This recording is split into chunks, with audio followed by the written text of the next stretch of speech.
कॉलेजमध्ये परत एकदा एक भीतीचा माहोल तयार झाला होता. कारण आमचे परत एकदा पेपर सुरू झाले होते आणि आमचे लागलेले होते. सायकलिंगच्या छोट्या-मोठ्या राईड्स होतच होत्या, पण यावेळेस थोडा मोठा डाव मारा म्हटला. पुढच्या पेपरला 2 दिवस सुट्ट्या होत्या. मग पटकन अभ्यास बाजूला ठेवला आणि शिवलाही पुढे जाऊ शकतो. आणि लगेच खडकवासला डॅम भेटला. मग काय लगेच मॅप उघडला आणि बघितला रूट कसं आहे. रूट तर एकदम सोपी वाटत होतं, कारण हायवेने जायचं होतं. पटकन अथर्वला कॉल लावला आणि विचारला आणि निघालो हा स्नेक व्ह्यू बघायसाठी. तर चला मित्रांनो, मी आदर्श आपलं स्वागत करतो परत एकदा एक नवीन ब्लॉगमध्ये. एवढ्या दूर जायचं म्हणजे एनर्जी तर लागणार होते, म्हणून फळं वगैरे घेतले आणि नंतर दुसऱ्या दिवशी सकाळी उठून ते चॉप करून बॅगमध्ये भरले. सोबतच 3 पाणी बॉटल घेतला, कारण उन्हाळा आहे आणि पाणी तर लागणारच होतं. पटापट गरजेचं जे सामान लागतं ते सर्व घेतलं आणि निघालो.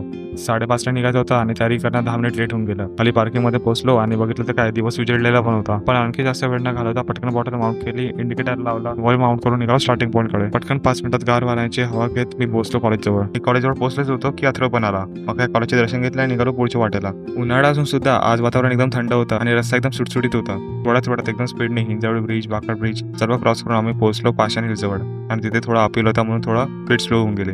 अपील नंतर डाऊन हिल येणारच होता. मग काय 20 मिनिटं 25 मिनिटं अपील ड्राईव्ह केला, नंतर लगेच डाऊन हिल पण आला. तेवढ्यातच सूर्योदय पण झाला आणि काय मग सायकलिंग करता करता सूर्योदयाचा आनंद घेत आणि थंडगार हवेचा आस्वाद घेत आम्ही पोहोचलो वाळजीमध्ये. जवळपास 7च्या दरम्यान वाजले होते आणि लोकांची गर्दी दिसायला लागली होती. सकाळची चावल म्हटलं तर पेपरवाला, दूधवाला, भाजीवाला यांचीच गर्दी राहते. अर्धा तास सायकलिंग केली आणि एका शॉर्टकटच्या नादात पक्क्या रस्त्यावरून डायरेक्ट कच्च्या रस्त्यावर पोहोचलो. पण रिग्रेटच नव्हता, कारण या रस्त्याने आम्हाला खूप साऱ्या शेतं लागल्या आणि आजूबाजूला आंब्याची झाडं पण होते, पण एक पण आंबा तोडता नाही आला.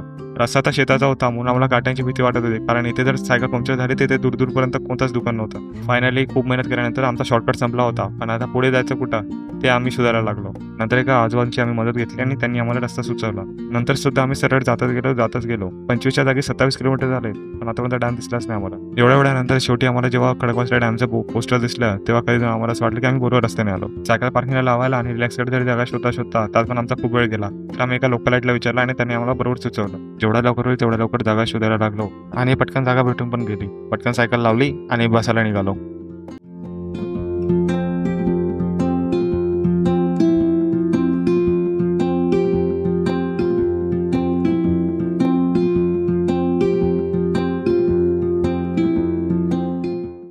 बसून आणि गोष्टी करून बोर झाला म्हणून आता खाली जाऊ म्हटलं. पण खाली जायच्या वाटेत एक अडथळा लावलेला होता. नंतर तिथे बसलेल्या एका ग्रुपने आम्हाला सांगितलं खाली जायला अलाउड नाही आणि ते बोर्ड वाचलं. आणि बोर्ड वाचल्यावर बघितलं की तिथे 500 रुपये फाईन लिहिलेला होता. बरं त्याला खाली गेलो नाही तर मग पक्का फाईन बसला असताच. तिथून निघालो आणि नंतर एका मस्त शांत जागे बसून खरबूज खाल्ला. पहिलेच खरबूज खूप गोड होता आणि नंतर तो व्ह्यू त्याच्यामुळे ते आणखी गोडून गेलं. आणखी अर्धा तास तिथेच बसून राहिलो. तो पाण्याचा खिळखिळीत आवाज काय आणि तो थंडगार वारा काय, एकदम मन प्रसन्नच होऊन गेलं.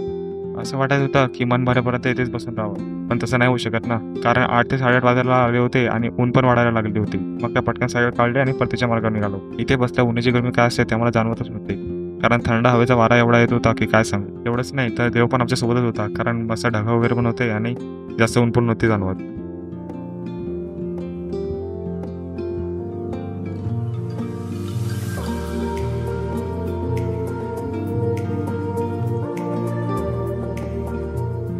वाळजेमध्ये तर एवढी गर्दी होती की काय सांगू, पूर्ण हायवेला ट्रॅफिक होता. पण मग तिथून निघून आम्ही पटकन पोहोचलो पाषाणला आणि पाषाणवरून डायरेक्ट उसाचा रस प्यायला. तिथून निघालो आणि डायरेक्ट मी शेवटला स्टॉप घेतला डायरेक्ट सोसायटीमध्ये. सायकल पार्किंगला लावली आणि बघितलं की सकाळी 5ला निघून 10:30ला पोहोचलो. पटकन वरती पोहोचलो, कॉफी पिली आणि नंतर मग आरशात बघितलं तर काय पूर्ण घामोघाम झालेला होतो. तेवढ्यातच हाताकडे बघितलं तर काय पूर्ण टॅनिंग झालेला होता. पण तिथे जो एक्सपिरियन्स अनुभवलेला तो या टॅनिंगपेक्षा खूप मोठा होता. बस याच्यासाठी एवढंच. नक्की भेटूया पुढच्या ब्लॉगमध्ये.